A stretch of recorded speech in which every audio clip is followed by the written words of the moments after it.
Olá, boa noite. Está no ar o programa Canal Aberto. A partir de agora, nós vamos debater a política de Goiás, do Brasil, enfim, aqui também de Goiânia, de Aparecida de Goiânia. Você vai nos acompanhar no nosso debate, vamos falar de impeachment, vamos falar de Aparecida de Goiânia, vamos falar aqui da capital. E nós convidamos hoje o vereador, presidente do PMDB de Aparecida de Goiânia, o Exísio Barbosa. Ele vai bater um papo aqui com a gente. Comigo também Ulisses Aesse. Boa noite, presidente do PMDB de Aparecida. É um prazer recebê-lo mais uma vez aqui no programa Canal Aberto. Boa noite, João Silvestre. Boa noite, Ulisses. Boa noite. E um boa noite especial para você que está ligado neste programa. Ulisses Aesse, boa noite. Boa noite, João Silvestre. Boa noite especial para os nossos telespectadores e também para o nosso convidado. Pois é, nós já estamos no 6º ano de programa e o 6º ano de programa no ano do impeachment. Será que vai acontecer impeachment? Será que o Senado agora, que já escolheu a comissão de 21 senadores, 21 suplentes, que vão analisar agora a situação do impeachment da presidente Dilma Rousseff. Nós vamos debater isso aqui no nosso programa. Nós vamos falar de eleições municipais e principalmente da eleição em Aparecida de Goiânia, com o vereador presidente do PMDB, Exísio Barbosa, que era pré-candidato, abriu mão e agora o pré-candidato do PMDB em Aparecida é o vereador presidente da Câmara Municipal, Gustavo Mendanha. Foi difícil abrir mão para o vereador Gustavo Mendanha, Exísio? Na realidade, João Silvestre, é muito importante deixar bem claro. Aparecida de Goiânia é uma grande cidade. E eu, na qualidade de presidente do PMDB da cidade, eu tinha até a obrigação de, no momento certo, sinalizar para uma convergência. O mais importante é que nós tínhamos aí bons pré-candidatos, entre eles a Valéria Peters, o Jório, Euler de Moraes. Meu nome estava indo muito bem também. Mas, evidentemente, que Gustavo Mendanha estava na frente em todas essas articulações. E, consequentemente, eu abri mão inicialmente, abrindo caminho para que, no término de tudo isso, nós viéssemos a escolher o Gustavo como nosso pré-candidato. Esse processo de escolha do candidato do PMDB em Aparecida de Goiânia não foi aquele processo para inglês ver? Ou seja, houve algum critério que, de fato, pudesse ser levado em conta aqui e que legitimou esse processo de escolha? Ou foi mais uma vez aquela coisa assim, o prefeito manda, então ele faz o que ele quer, ele escolhe e o candidato vai ser o Gustavo Mendanha? Na realidade, mais uma vez, Maguito Vilela deixou muito claro e de uma forma com atitudes, que ele não escolheu, evidentemente, aquilo que ele queria. Inicialmente, era muito claro. Ele tem aí uma amizade já de muitos anos com Euler de Moraes, com Mário Vilela, mas ele foi extremamente democrático. Aparecida de Goiânia, através dos seus líderes, dos presidentes de associações de bairros, de vereadores, de lideranças, de secretários, é que escolheram Gustavo Mendanha. E Maguito cumpriu a palavra que ele tinha dado. Deixou as lideranças escolherem aquilo que nós acreditamos ser melhor para a Aparecida de Goiânia. Agora, eu não sou nenhum expert lá em Aparecida de Goiânia, mas eu acompanho a política do estado de Goiás, em várias cidades, e Aparecida também é uma das cidades que eu acompanho bem de perto a política. O que ocorreu, na minha opinião, é que durante esse processo em que havia vários pré-candidatos a prefeito de Aparecida, o Gustavo Mendanha, ele articulou muito bem, conseguiu apoio da maioria dos vereadores, chegou a ter 10 dos vereadores de Aparecida apoiando a pré-candidatura dele, e a Valéria também correu muito e trabalhou muito, e nas últimas semanas, antes da decisão, ficou praticamente a disputa entre Valéria Peterson e Gustavo Mendanha, lá na cidade de Aparecida, do grupo do Maguito. Por que o Maguito decidiu pelo Gustavo? Porque o Gustavo parece que arrebanhou mais apoio, né? Teve uma estrutura melhor, tem a tradição do pai familiar lá em Aparecida e conseguiu aglutinar. Mas não quer dizer que seria ele o que teria mais voto em Aparecida. Claro que a Valéria estava muito bem e é uma candidata fortíssima, uma pré-candidata fortíssima, acredito até que o PMDB poderá fazer até uma chapa dupla, lá, puro sangue lá, com Valéria e com Gustavo, que seria uma chapa muito boa, mas tem o Montalvani, né? Que é do PT e que já tem essa coligação há muito tempo. Mas eu tenho uma dúvida, Ulisses, com relação a isso.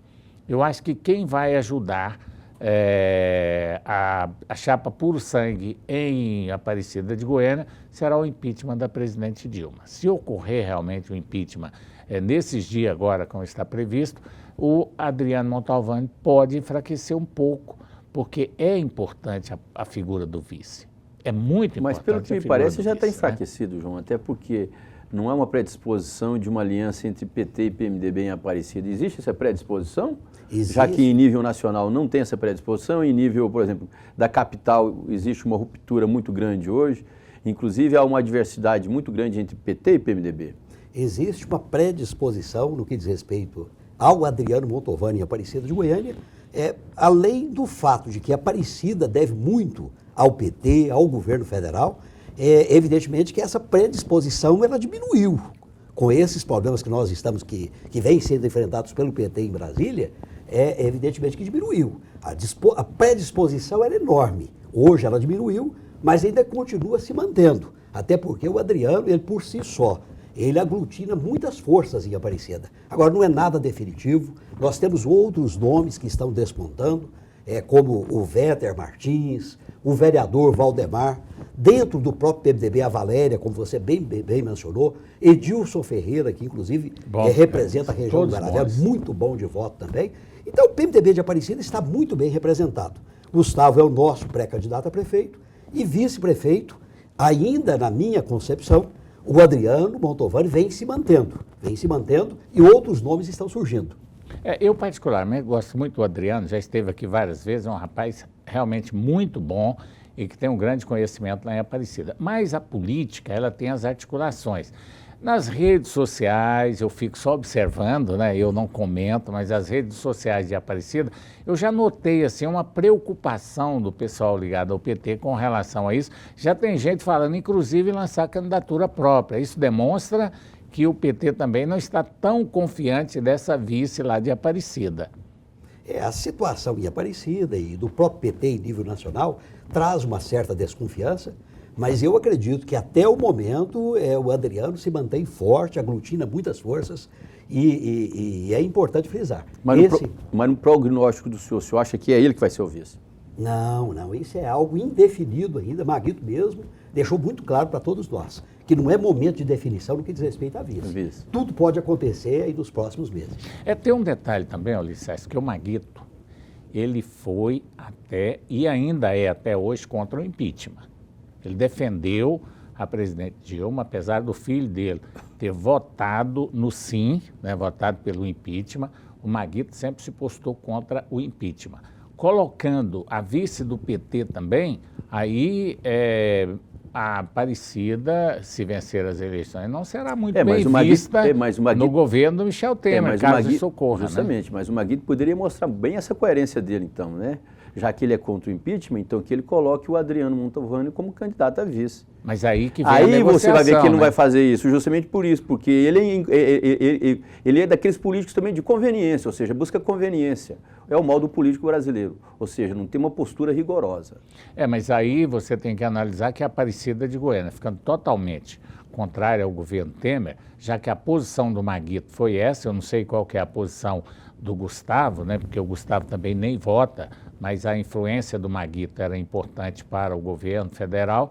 Então, tem que fazer um balanço nessa história. Já que tivemos muito apoio em Aparecida do governo federal, do governo do PT, mas não pode fechar as portas também para um futuro governo Temer, caso aconteça. Naturalmente, a maioria do povo brasileiro hoje pensa, né, e tem a convicção de que o Senado vai realmente seguir o mesmo trajetório que seguiu na Câmara dos Deputados. Uma coisa interessante também, João, não sei, o Zizi podia falar isso para a gente, dizem que as obras que estão sendo feitas lá em Aparecidas não tem dinheiro praticamente do município, os dinheiros são só dinheiro federal. Ou seja, se não fosse Dilma, a gestão de Maguito Vilela hoje seria praticamente nula. Isso é verdade? A oposição diz isso.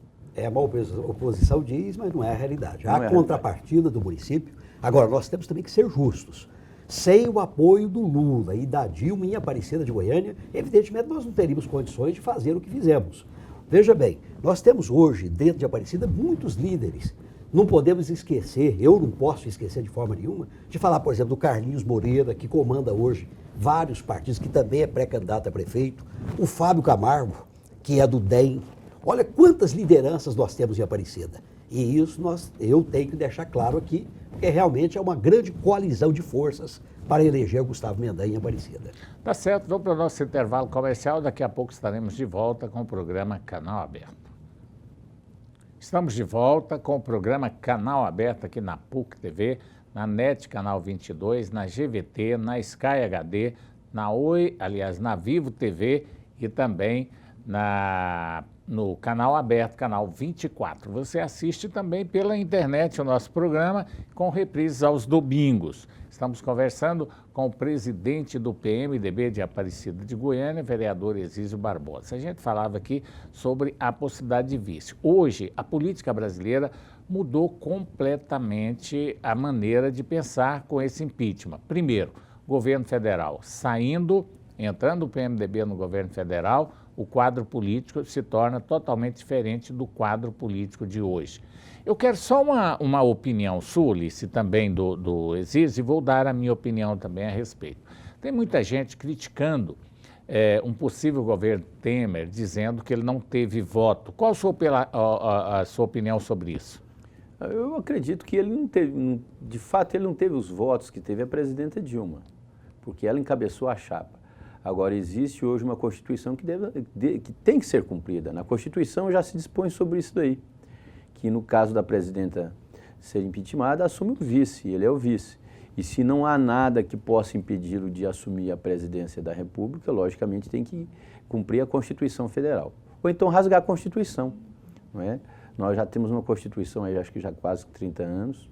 É uma Constituição, eu acredito que já até passou do tempo de você ter uma nova república no Brasil, ter um novo poder constituinte para fazer mudanças drásticas, inclusive, quem sabe, essa mudança também aí, e às vezes até de você defenestrar o papel do vice, porque há hoje uma dúvida muito grande, o vice, ele tem voto ou não tem?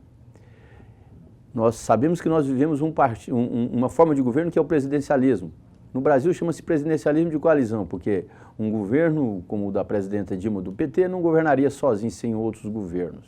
Então, se busca a participação desses partidos na chamada base aliada. Então, não há por que falar isso. E outra, antes desse chamado golpe que o Michel Temer estaria dando no PT, a Dilma e Temer eram unha e carne, e, inclusive a própria presidenta o chamou para ser articulador no início dessa crise que o PT começou a enfrentar. Então, eu não vejo lógica nisso. Temos que cumprir a Constituição. Verdade. Acho que se não cumprir a Constituição é porque há um motivo maior. Aí, no caso do Tribunal Superior Eleitoral, caçar a chapa Dilma e Temer. É verdade. E aí, Exísio, a figura do vice, ela é uma figura real? Ela é votada também, na sua opinião? A figura do vice, constitucionalmente, é prevista e há a participação efetiva do vice em qualquer eleição. Há uma participação efetiva de qualquer forma, às vezes financeira ou através de votos. Mas há uma participação efetiva e a população, evidentemente, quando vota, ele também está votando o vice e tem conhecimento disso. Ou seja, eu acredito que um governo Temer é previsto constitucionalmente e tem legalidade. Então, a mesma coisa eu penso, eu acho que a maioria dos nossos telespectadores, as pessoas que estão nos assistindo agora, sabe que o jogo político é esse. Nós estamos debatendo aqui ainda há pouco sobre quem será o vice lá em Aparecida. Porque se não tiver um vice, nem registra a chapa. Não, porque pode fazer simples, pode fazer, muda a Constituição. Vamos eleger o presidente e não tem vice. O vice, segundo o dispositivo na Constituição, na nova Constituição, seria o seguinte, ele seria escolhido como é escolhido um ministro. Aí sim, tudo bem. Agora, o vice, ele é estipulado, todo mundo sabe como o Exísio colocou aqui. As pessoas, às vezes, votam, inclusive, no vice, para dar aquela complementaridade à presidenta também, à cabeça de chapa. Então, não há por que você falar que o vice ele não tem a sua força. Agora, nós não podemos dizer também que o vice tem mais força que o cabeça de chapa, porque senão não seria vice, ele seria o cabeça de chapa. Aí é o seguinte, quando nós tivemos a figura do suplente, do vice, exatamente é para substituir, em caso de eventualidade, em qualquer que seja, ou impeachment, ou em morte, ou em afastamento por doença, qualquer fator, o vice está ali. E quando nós votamos, em qualquer eleição, nós votamos para senador, nós estamos votando também no suplente senador. Para você ter ideia, lá né? nos Estados Unidos... Estamos votando em todos. Para você ver a importância do vice nos Estados Unidos, o vice e o presidente, eles viajam em aviões, em naves diferentes. Isso é no mundo inteiro. Sabe por quê? Porque se houver um acidente... O vice assume. Um assume. Não tem aquela coisa de perder os dois. Então, veja bem, há uma importância no vice também. Agora, isso ocorre no Brasil, também nas empresas, viu? Agora, infelizmente, também. No Brasil, infelizmente, o vice é decorativo. Tem sido isso no decorrer do tempo. Não é só o vice, não. O prefeito. Você pega, por exemplo, qual que é a importância do vice-prefeito hoje nos municípios? Geralmente há conflito entre eles. Vice-governador. Engraçado, aqui em Goiás você vê a presença do vice-governador. Ele assume o governo com as viagens do governador, mas em outros estados você não vê o vice com tanta importância como tem aqui em Goiás. Inclusive, eu vi na coluna do Ulisses, eu li na coluna do Ulisses hoje, ele dizendo isso sobre o golpe, né? Que a presidente Dilma, mesmo com essa situação, ela viajou, foi lá na ONU, fez discurso na ONU, voltou, a cadeira estava livre para ela sentar.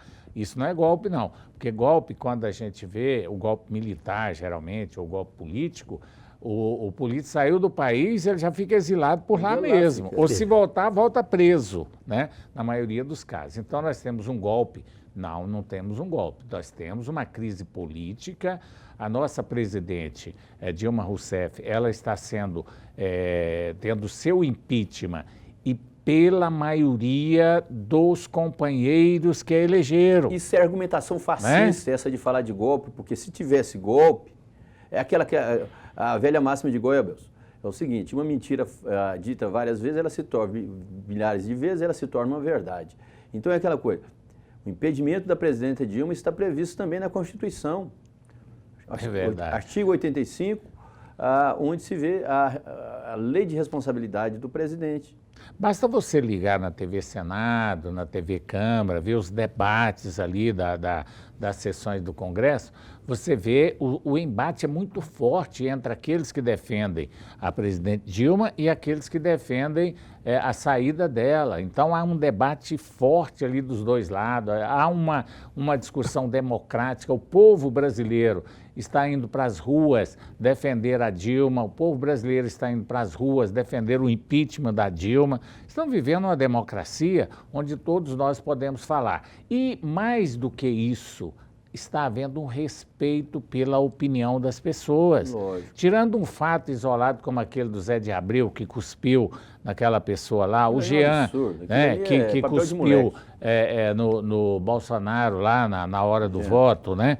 Então são fatos isolados de um ou outro mais apaixonado, que nós lamentamos, não aprovamos de maneira nenhuma qualquer tipo de agressão, quer seja uma cusparada, como uma agressão física, que não deixa de ser uma agressão física. Eu acho que quem pode fazer isso é só o personagem do Angeli, o Bob Cuspe. Agora, como é que você vai aceitar numa democracia uma pessoa fazer isso? Isso é uma forma de injúria também, é uma forma de agressão física. Mas você vê que, apesar do fato, nenhum deles foram agredidos, nenhum deles foram presos, deverão ser punidos de acordo com a lei, o que é muito importante. Então, nós estamos vivendo um momento em que todos nós podemos manifestar aquele nosso desejo de impeachment ou não. Né? A quem é a favor do impeachment, agora quem está votando e quem votou lá na Câmara dos Deputados foram aqueles que elegeram a presidente Dilma, agora porque ela tinha maioria. E uma coisa interessante, o Exílio, como parlamentar, como vereador, você acha correto uma pessoa cuspir uma outra em plenário? Eu acho totalmente incoerente, despropositado, e nós temos isso no Brasil inteiro, no mundo inteiro. Agora, evidentemente que a população é que tem que prestar atenção em pessoas como essas. Cada um tem que ser... fazer bem o seu trabalho. Quem é o parlamentar, ele tem que estar preparado para isso. Mas dentro do parlamento? Né? É um absurdo. Dentro do parlamento, isso fere o decoro? Fere, evidentemente, fere e acredito que tem que ser punido. Mas por que as pessoas não punem no Brasil? Pode ser até uma advertência, né? Mas por que não se pune no Brasil? Não, mas deve abrir um processo. Me parece que a Comissão de Ética vai abrir um processo contra o Jean. Jean, né, o nome dele? Jean Willis. Isso, o Jean Willis. Eu até acho que não é motivo de cassação, não, porque aquele momento, a gente tem que ser coerente, Ulisses. Naquele momento, Estava todo mundo no auge da emoção. Não, João, mas certo? você não pode ir para o Mas parlamento teve a com provocação, mas teve você provocação. Tem que ser técnico. Mas se ali você não for desse tinha jeito, técnica, então eu vou levar não. revólver, então. Lá Ulisses, vou começar a tiro, Ulisses, então. mas foi democrático. Não, ali mas uma não emoção pode. de palavras, de gesto. Ele excedeu, tá certo, eu acho que ele tem que ser punido, tem que ser advertido, mas também não é motivo para cassação, não, porque o fato da emoção, teve gente que votou ali com a esposa, com os amigos, todo mundo ali fez as suas homenagens, todo mundo muito emocionado, foi um negócio assim, uma coisa fora do comum. Nós não podemos também. Teve uns que falou bobagem, teve uns que chegou ali e denegriu a imagem do presidente da Câmara dos Deputados, Federal. Chegando a chamar ali de ladrão mesmo, usando palavras de baixo calão. Quer dizer, isso tudo tem que ser levado em consideração, que era um momento de muita emoção e muito democrático também. Porque ninguém foi ali com uma arma na cintura, botou uma arma na cabeça de ninguém. Todo mundo votou com aquilo que ela achava que realmente era a sua convicção ou que a sua base queria e tal. Foi um momento de muita emoção, a gente não pode levar isso também pelo lado. Aí vamos caçar todo mundo, que xingou todo mundo, que desabafou, que falou. Foi um momento democrático com emoção, tanto de um lado quanto do outro. Quem defendeu o governo, defendeu com unhas e dentes também. Quem defendeu o impeachment, defendeu com unhas e dentes. Foi um gesto democrático. Agora, o que vai acontecer no Senado, eu ainda não sei se eles já definiram se vai ser o voto aberto ou não, mas deve ser aberto. Eu acho que vai ser o mesmo rito da Câmara, mesmo rito que será importante. Eu acho que é o mesmo rito. Vamos para mais um intervalo comercial, daqui a pouco estaremos de volta com o programa Canal Aberto. Estamos de volta com o programa Canal Aberto, estamos debatendo aqui sobre política, política que é bom, E esse momento, hoje estamos vivendo na política, é um momento em que há muitas divergências de opinião. Isso é que é bacana. Ninguém é obrigado a concordar, porque todos nós temos a nossa formação. Estamos vivendo um momento ruim para o Brasil. Não é isso? O momento não é bom. Não é bom. Porque o impeachment de um presidente, por mais que é traumático, a população está sofrendo, os políticos estão sofrendo, nós estamos preocupados com o futuro do Brasil. Ninguém queria essa situação para o Brasil. Você concorda, Ulisses? Concordo, realmente é um momento muito triste. Eu vejo todos os dias no meu escritório, viu, Ulisses, João? Antes, 10 pessoas me procuravam buscando emprego. Hoje, vai uma média de 40 pessoas. O povo está desempregado, está sofrendo. O Brasil hoje enfrenta muitas dificuldades. E dificuldades que nós, que somos vereadores, em todas as cidades do Brasil inteiro, nós vemos isso no dia a dia, no sofrimento, na angústia dos olhos das pessoas. E é um momento muito difícil. E aquela coisa, o voto ele serve para você dar representatividade a uma certa pessoa, ou então um conjunto de pessoas que vão te representar na formulação das chamadas políticas públicas. Você pega um governo que não tem condições de fazer essa formulação dessas políticas públicas, ou então, pelo contrário, faz uma formulação de políticas públicas erradas, totalmente erradas. Você pega aí o número de desemprego que sobe no Brasil vertiginosamente. Então, o que você pode fazer? Você tem que usar os elementos que nós temos. O impedimento, o impeachment está previsto na Constituição. Você não pode esperar mais 2, 3, 4 anos, como o próprio Zizo colocou aqui. Cresce, assim, em progressão geométrica o número de desempregados no Brasil. É uma coisa triste. E o pior de tudo é que essas pessoas ainda têm um chamado seguro-desemprego 3 meses. E depois sim esse seguro-desemprego. Então, se é uma previsão legal, essa previsão legal tem que ser cumprida. Se hoje falam que existe golpe, isso é uma interpretação. Se fosse desse jeito, não haveria uma votação como houve na Câmara Federal, aprovando o processo de admissibilidade do impeachment da presidenta Dilma com 77%, salvo engano, 77% ou 73% de aprovação dessa admissibilidade para que fosse levado ao Senado Federal. É verdade. Inclusive, o impeachment, ele foi aberto por pressão da população. Justamente. Vários deputados votaram. Eu acho que a maioria votaram, porque as bases, e cobraram isso, Zizo? Porque a base cobra. As redes sociais, a própria população, os parentes, os amigos, eleitores, em todo lugar que você vai, o clamor popular é esse. Principalmente em Goiás aqui, que o clamor pelo impeachment foi muito grande, porque nós tivemos só um deputado que votou contra o impeachment, né? Que foi o Rubens Ottoni, o que é compreensível. O Rubens Ottoni é petista desde quando entendo por gente, ele é petista, ele foi eleito várias vezes, defende o governo da Dilma. Trabalha com espírito de corpo, né? Corporativista. Ele tinha realmente que cumprir esse ritual de votar na presidente Dilma. Os outros 16 deputados votaram em sua maioria porque era o anseio da população goiana em todos os setores, nas manifestações, o número expressivo muito maior, né? E também lá na sua base, o próprio filho do prefeito que defendia o voto contra o impeachment, votou a favor do impeachment. Não foi a pressão da base lá também? Evidentemente, a situação que a Dilma vem passando, os problemas que ela vem enfrentando, é de conhecimento nacional. Aqui no estado de Goiás, a maior parte das pessoas são favoráveis. A Aparecida de Goiânia, evidentemente, só tem a agradecer o apoio que teve do governo federal. Agora, esta situação, evidentemente que o Daniel ele tomou a decisão de acordo com a consciência dele e de acordo com seus pares também, porque ele é presidente estadual do PMDB. E o senhor é do PMDB, o senhor mora em Aparecida. Vamos sair do muro aqui agora no programa Canal Aberto. O senhor é favorável ao impeachment ou contra? Iria me abster de votar. Você não votaria? Não votaria. Então você seria contra o impeachment, porque eu o ia voto... me abster. Quem é O pior defeito do homem é ser mal agradecido. E eu não poderia ser mal agradecido. Agora, uma coisa interessante e bom observar, que Goiás foi o segundo estado a se pronunciar, o PMDB de Goiás, ou seja, o PMDB de Goiás foi o segundo PMDB em nível nacional a se posicionar favorável ao impeachment da presidenta Dilma, o diretório estadual, comandado pelo Daniel Vilela, que é filho do prefeito Maguito Vilela. O primeiro foi Santa Catarina. Então, é bom colocar esse pioneirismo aí para mostrar que o descontentamento do PMDB de Goiás em relação ao governo da presidenta Dilma é coisa de doido. Agora, Ulisses, nós até comentei isso aqui no último programa, Goiás, politicamente, não foi beneficiado absolutamente em nada no governo da Dilma. Não foi. Nós não tivemos nenhum cargo expressivo.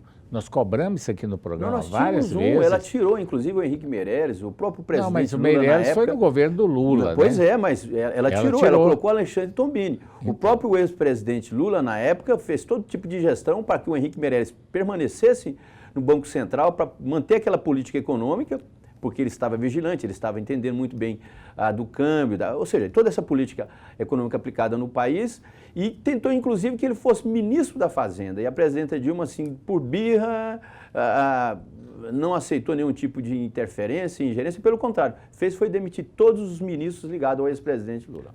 Mas aqui o prefeito Maguito, o prefeito Paulo Garcia, o Iris Rezende Machado, eles apoiaram a Dilma no primeiro mandato, né? Na eleição e no segundo mandato também, né? E o governador nunca foi inimigo da Dilma, não conseguiu para Goiás nenhum cargo expressivo, e isso foi qual o motivo que teria os deputados federais para votar na Dilma, nesse caso aí. Não tinha motivo, porque na verdade não teve cargos. Você pega Goiás, até hoje não tem um aeroporto decente, se arrastando aí quase que 16, 18 anos, um aeroporto, um pequeno aeroporto. Ou seja, o governo federal no Brasil nunca teve a decência de achar que Goiás é um estado importante, porque se achasse que Goiás era um estado importante, no mínimo nós teríamos umas 2 pessoas com projeção nacional em cargos importantes, logicamente buscando benefícios para o Estado. É verdade. Agora eu penso que hoje, com essa mudança que fatalmente vai acontecer, basta acompanhar lá no Congresso, quem ficaria forte em Goiás, já que nós não temos nenhum homem forte nesse governo atual, quem seriam as pessoas que seria destacado? Eu acho que Sandro Mabel. Sandro Mabel foi o principal articulador, conversei com ele, ele disse isso para mim, ele foi um dos principais articuladores da vitória do Eduardo Cunha na presidência da Câmara Federal. E você pega hoje, queira ou não queira, com essas divergências que existem, com esses conflitos jurídicos, esses conflitos partidários, políticos, de retórica, o Eduardo Cunha, caso Michel Temer assuma a presidência da República, ele será o vice-presidente, estaria na condição de vice-presidente. E foi o principal artífice hoje desse atual estágio onde está o processo de impedimento da presidenta Dilma. Se o processo chegou até onde chegou, da forma como está hoje, não tenha dúvida que o principal personagem e executor disso foi Eduardo Cunha. Certo. Você acha quem será o homem forte de Goiás? Sandro Mabel e Ronaldo Caiado. Eu acredito que esses também, dois nomes... justamente. É verdade. Serão dois nomes que, evidentemente, passarão a ter importância muito grande do governo federal e isso vai beneficiar Goiás. Eu já tenho um pensamento dentro da política, Ulisses, existe duas posições que é fundamental. Você ter dinheiro para financiar o político é fundamental, ou você ter votos. Quem tem voto em Goiás hoje, que interessa para o Michel Temer, é o governador Marconi Perillo. Ele teve 14 votos da base aliada lá no governo federal. Não se engane que nenhum político de Goiás chegará a ministério sem a bênção do governador Marconi Perillo. Porque, peraí, deixa eu explicar, Ulisses. Porque o Michel Temer vai precisar da Câmara dos Deputados para governar. Ele vai precisar do Senado para governar. A base hoje do Marconi Perillo tem 14 deputados federais, certo? Isso soma, isso pesa. Sandro Mabel não tem mandato, ele teria... Será que ele teria força diante do presidente do PMDB? Lógico, hoje? Um dos principais empresários do país. Não concordo. Ele tem uma amizade com o governador, com o presidente da República, mas ele não tem votos. O PSDB trabalha contra hoje um possível governo do Michel Temer, está escrito em todos os jornais. Isso é o que nós pensamos aqui, né? Pelo menos isso. Mas lá em cima... Bom, não sei. Eu acho que o ministro, se sair o ministério para Goiás, será para não para o PSDB, será para um partido ligado à base do governo Temer, pode ser do PSB, do Kassab, pode ser de qualquer outro cargo, mas eu acho que Goiás, o PMDB não terá ministério em Goiás. Quem vai ter ministério vai ser um partido da base do governador Marconi Perillo, porque se o Michel Temer for inteligente, ele sabe que sem a Câmara dos Deputados não vota. E quem tem voto na Câmara dos Deputados? Quem tem uma influência na região centro-oeste, com esse grupo de governadores, é Marconi Perillo. Então, pode ter certeza de uma coisa, o homem forte de Goiás continua sendo o governador Marconi Perillo na política. Porque é preciso governar, mas é preciso ter apoio político. Aí você tá antecipando o resultado das eleições municipais, se você não sabe se o Iris Rezende vai ser ungido novamente prefeito de Goiânia, se vai começar cada vez fortalecendo o PMDB. Você não sabe, por exemplo, qual que vai ser o futuro do governador Marconi Perillo com essa crise toda e você não sabe se ele vai sair tranquilamente, de boa. Eu estou falando do momento político, então, né? Porque amanhã, depois muda tudo, né, Zízia? O momento político, eu penso assim hoje, né? E eu penso diferente. Eu acredito que se tivermos um ministério aqui, e acredito que teremos, será Sandro Mabel. Ele é que teve uma participação efetiva e, consequentemente, é a minha opinião. E acredito que não passa de um ministério também. Vamos esperar para ver, mas eu acho o seguinte, o momento político hoje, Ulisses, hoje, o Temer não governa sem a Câmara dos Deputados, sem o Senado. A Dilma tentou isso, o Lula tentou isso com o grupo do PT e acabaram tendo essa situação política hoje e a culpa toda foi exatamente da falta de coordenação política do governo federal. Colocar o Sandro Mabel hoje, eu não tenho nada contra o Sandro, eu estou analisando a política. O Sandro é um cara que, é um personagem importantíssimo para a política de Goiás, é um homem que sabe administrar. E que não é radical, João. Seria um super administrador, mas eu estou olhando o que ele soma, qual que é o grupo que ele tem político dentro de Goiás. Hoje o Sandro não tem grupo ainda dentro dos deputados federais. Mas se fosse o Roberto Carlos, ia falar, ele é o cara mesmo, ele é o cara. Ele é o cara, mas ele não tem grupo, ele precisa ter o apoio do governo do estado de Goiás para poder chegar a ministro. Vamos para mais um intervalo, daqui a pouco a gente volta. Estamos de volta com o programa Canal Aberto. Está aqui comigo hoje o presidente do PMDB de Aparecida de Goiânia, vereador Exísio Barbosa, Ulisses Aécio. Falar um pouquinho de Aparecida, né? E o Gustavo Mendanha, hoje, esse grupo, essa base que tem lá o Maguito Vilela, que fez uma administração importante em Aparecida de Goiânia. O que é que mudaria com uma possível eleição do Gustavo Mendanha? Na realidade, a primeira coisa que eu preciso enfatizar aqui é a facilidade que o Gustavo tem de governar. Na Câmara Municipal, por exemplo, o Ulisses estava mencionando a respeito de vice. Foi a primeira vez na história da Câmara de Aparecida que ser vice passou a ser importante.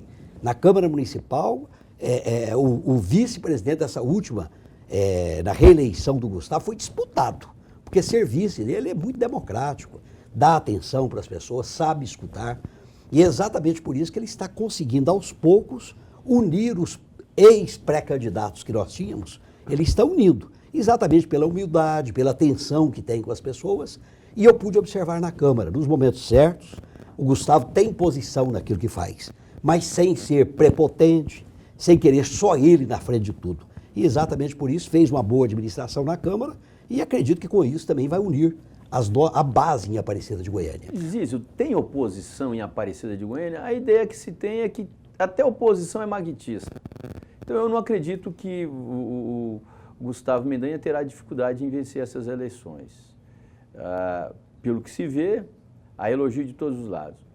No ponto de vista do senhor, que, embora seja PMDBista, apoie também o Gustavo Mendanha, o senhor acha que em Aparecida existe oposição à altura para disputar com o Gustavo Mendanha? Depende, na realidade, do cenário que vai se apresentando aos poucos. Nós não podemos desprezar a oposição em Aparecida. Por isso, a oposição que tem bons candidatos, então, tem boas pessoas. Três candidatos. Marlúcio Pereira, que é deputado estadual. Mas ele é oposição de fato mesmo? Essa é a situação. O que vai acontecer daqui para frente? Eu, na minha opinião pessoal, Marlúcio Pereira é candidato, é pré-candidato e vai ser candidato. É opinião pessoal. Né? Tem o professor Alcides, que também é candidato, o vereador William Ludovico, que eu acredito que é candidato também, saindo esses três candidatos. Evidentemente que é uma oposição respeitável. Agora, acredito também que a população vai entender que o trabalho que foi feito por Maguito tem que ter uma continuidade com o apoio do próprio Maguito. Agora, e com isso nós vamos ganhar. É importante lembrar que a Aparecida de Goiânia é uma das 3 cidades que terão o segundo turno, né? A não ser que um dos candidatos obtenha mais de 50% dos votos, aí não teremos segundo turno. Então, isso motiva o lançamento de candidaturas, né, para vários partidos aí. Agora, no momento, lá nós temos definido praticamente o professor Alcides, o Osair José já saiu do páreo, né? Não está definido ainda. Não está ainda, não. Não. Ainda tem o professor Alcides, disputa lá ainda com o Osair José, o Marlúcio Pereira, que foi para o PSB. O PTB vai lançar candidatura lá também? Vai, o William Ludovico. O William Ludovico, ele foi para o lugar do Marlúcio. Do Marlúcio. Então houve essa troca aí de posição. Então eu acho que a Aparecida ainda pode surgir, inclusive o PT, caso não seja escolhido como vice, deverá lançar o Adriano Montalvani, né? Também como pré-candidato a prefeito. Então, a coisa ainda não está muito definida. Agora, Aparecida é uma cidade muito complexa, né? São 7 cidades diferentes ali, em uma só. E a população desses, dessas cidades ali em torno da cidade de Aparecida, envolve muito em política. Dá-se a impressão que o pessoal do Garavelo não é muito ligado à política, nada, está ali, vai lá, vota, está tudo bem, ou eles envolvem realmente diretamente com as candidaturas em Aparecida? Na verdade, em Aparecida, nós temos centenas de lideranças, pessoas que se envolvem realmente no mundo político, e isso ficou demonstrado até na pré-candidatura do Gustavo, com a participação efetiva de foi centenas de lideranças, inclusive nas redes sociais, onde haviam debates acalorados. Então, a população de Aparecida, as lideranças de Aparecida, participam de forma ativa. E na época da eleição, essas lideranças vão envolvendo a população. E a população, então, participa realmente de forma ativa. Tanto é que, nas eleições em Aparecida de Goiânia, há uma participação efetiva dos eleitores. A abstenção não é tão grande. Espero e acredito que essa próxima eleição, apesar das dificuldades, vai acontecer a mesma coisa. Pela presença do Nós Maguito. esquecemos de citar um nome aqui do coronel Silvio Benedito. Silvio Benedito, que ele também é diz que é candidato pré-candidato pelo lá, PR. né? Pelo PR. Uma coisa interessante é sobre essa presença do Maguito Vilela em Aparecida. Até pela popularidade dele apresentada em algumas pesquisas, em algumas matérias, você conversa com as pessoas. O senhor acha que é possível liquidar a fatura no primeiro turno? Vai depender do cenário e dos adversários que nós vamos enfrentar. Agora, acredito, mesmo que venhamos enfrentar todos esses adversários, com dificuldades, mas eu acredito que ganhamos no primeiro turno.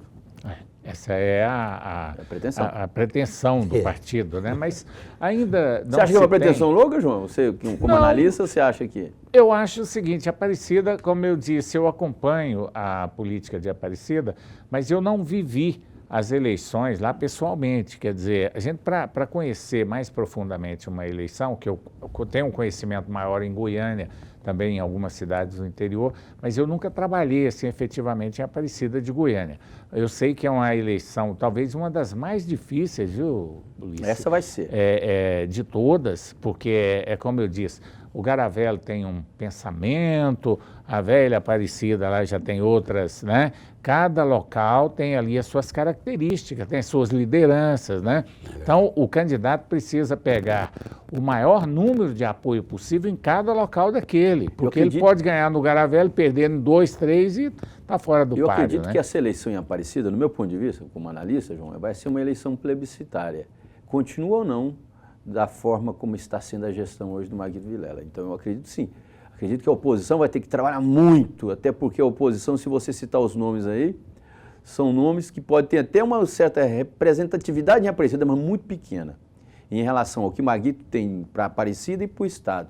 Não porque ele foi governador de Goiás, não porque ele foi senador, mas pelo que tangencia o trabalho que ele tem realizado em Aparecida de Goiânia, mesmo com o apoio do governo federal. É verdade. Agora, o Exílio sabe muito bem das dificuldades que tem a eleição. Se ele disse que tem possibilidade de ganhar no primeiro turno, não sou eu que vou contrariar. Agora, eu só acho o seguinte, eleição depende do momento, depende do que vai acontecer agora nos últimos meses, o comportamento do Maguito, as obras que estão lá para ser terminadas, será que vai vir verba para isso? Porque a grande preocupação dos prefeitos, Ulisses, de todas as cidades do interior, a continuidade. É que tem muitas obras que estão paradas esperando verbas federais, né? E se essas verbas não chegarem a tempo para a realização dessas obras, aí muitos prefeitos terão várias dificuldades. Agora, o grupo do Maguito, do Gustavo hoje em Aparecida, é um grupo muito forte. E o grupo do governo está bem dividido, da base do governo, estão bem divididos lá com 3 ou 4 candidatura, mas tudo é possível, né? A gente tem que esperar até o momento certo para ver como é que vai ser essas eleições em Aparecida de Goiânia. Hoje, o grupo do Maguito lá, o grupo do Gustavo, teria quantos partidos aí de apoio já praticamente definido? Uns 10 partidos? Não, se fosse hoje, as eleições fossem hoje, nós teríamos vários partidos. PT, DEM, PRP, o próprio PMDB, PSDC, PCdoB, SD, de 10 a 12 partidos, com certeza, viu? Você falou em DEM, parece que o Tanner de Mello também está querendo lançar a candidatura própria lá, né? É verdade. Agora, as informações que tem, que ele está no PRTB. Está igual Goiânia, PRTB. Está igual Goiânia com candidatura assim a rô? Por muita enquanto, gente querendo. Aqui em Goiânia eu já perdi a quantidade, né, Ulisses? Vamos tentar lembrar aí. Giuseppe Vec, Iris Rezende, Vanderlan Cardoso, Adriana, Bittencourt, Luiz Bittencourt, o professor Virmondes, ele seria vice do Vanderlan.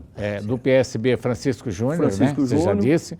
Não, tem gente mais aqui, tem viu? um do PSOL. Delegado Valdir. Delegado Valdir. E vai adiante aí. Muita gente está acreditando que a base aliada do governo deverá diminuir um pouco as candidaturas, até porque pode se tornar inviável, né? Qualquer tipo de candidato, excesso de candidatos pode ser prejudicial. Se for muito forte...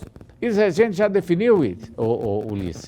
Pelo que me parece, depois eu li, é que as matérias que você vê, é aquela matéria da revista Cada Época, dia é uma falando história que ele queria diferente, ganhar né? dinheiro da Odebrecht, aquele negócio, deixou ele irritado um pouquinho assim, porque ele queria até ficar parado, tudo. Agora não, agora quer mostrar que de fato é uma pessoa presente, honesta, tudo, e deve ir para o páreo aí. Eu acredito que sim, não vai deixar de mão beijada para a oposição. O Zavascki, aquele desembargador Teori Zavascki, já determinou que para ser investigada aquela lista de mais de 300 nomes em que o Iris está lá, né? Foi citado, mas ele já deu uma nota dizendo que não tem nada, que está tudo explicadinho, já justificou, então isso não é bom. Mas vamos aguardar, no próximo programa nós estaremos debatendo Goiânia, que exemplo do que nós fizemos hoje. Exício Barbosa, obrigado por ter vindo aqui no programa Canal Aberto. Boa noite, João Silvestre, é uma honra, um prazer estar aqui. Quero agradecer dessa oportunidade, Ulisses Aércio, grande profissional. Obrigado. E um abraço especial para você, aparecidense, você, goiano. E que você, brasileiro, e que nós possamos ter dias melhores para o nosso país. Tá certo, Ulisses, boa noite. Mandar um abraço para o Jones Matos, que está sintonizado no programa aqui na PUC TV, no Canal Aberto, e também para o Antônio Lopes. Toninho, um abraço. Tá certo, o nosso abraço vai para o Jones também, para o Ulisses de Souza, para o Jonas Rochas, para as lideranças desse município. De Oliveira, nós vamos trazer aqui um dia, todinha. Vamos fazer um bloco com cada um deles aqui, Ulisses, para a gente ver o que essas lideranças estão esperando aí do futuro prefeito de Goiânia e também de Aparecida de Goiânia. Você que esteve conosco, obrigado pela audiência. Até segunda-feira, 22h30, com mais um programa Canal Aberto. Até lá, boa noite, obrigado pela audiência.